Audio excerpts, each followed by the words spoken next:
Influenza, a silent threat looming large. Are we prepared for the next pandemic? The specter of a global influenza pandemic continues to haunt us, demanding relentless vigilance and proactive measures.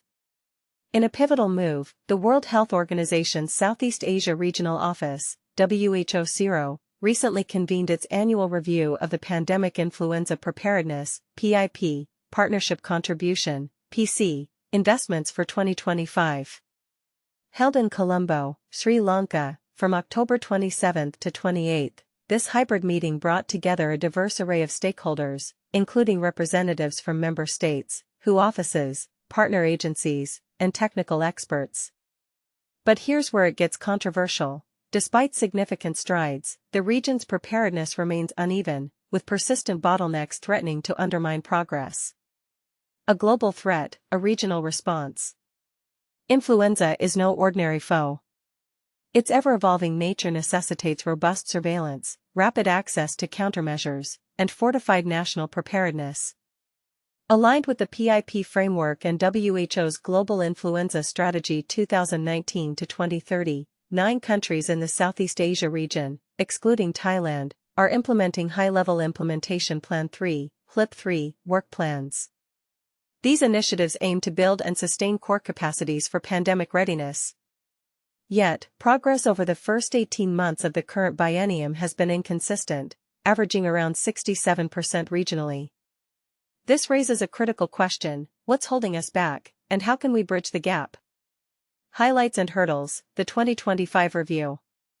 The annual review served as a crucial platform to assess achievements, identify gaps, and chart the course for 2026 to 2027. Notable successes included updated national preparedness plans, simulation exercises, and the integration of genomic sequencing into surveillance networks. However, challenges persist, particularly in securing sustainable financing, retaining skilled personnel, and improving cross-sector coordination.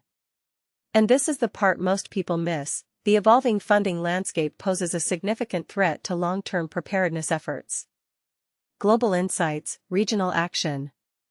Jennifer Berrigan from Team Leader for Pandemic Influenza Preparedness at WHO Headquarters presented a global overview of PIP PC implementation and outlined operational plans for the next biennium. Plenary sessions facilitated by the PIP Secretariat focused on the HLIP3 framework, monitoring indicators, financial status, and global achievements. Participants engaged in lively discussions, sharing perspectives and offering constructive feedback. Over 2 days, the 9 PIP PC recipient member states showcased their progress, challenges, and strategies.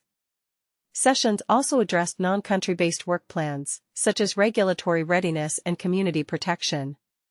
Expert presentations on influenza surveillance, seasonal vaccine initiatives, and unity studies fostered knowledge exchange and best practice sharing.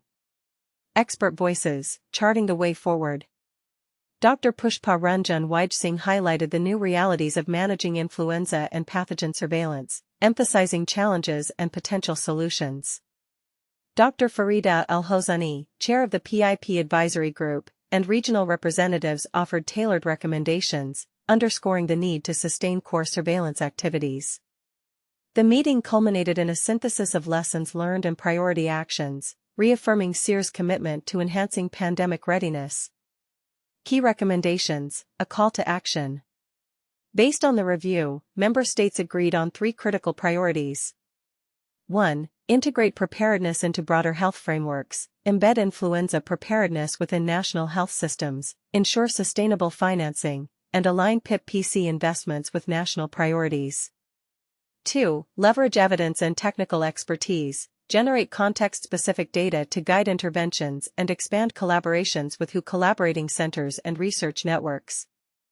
3. Enhance regional collaboration, document success stories, participate in unity studies, and share lessons through regional platforms to strengthen advocacy and political commitment.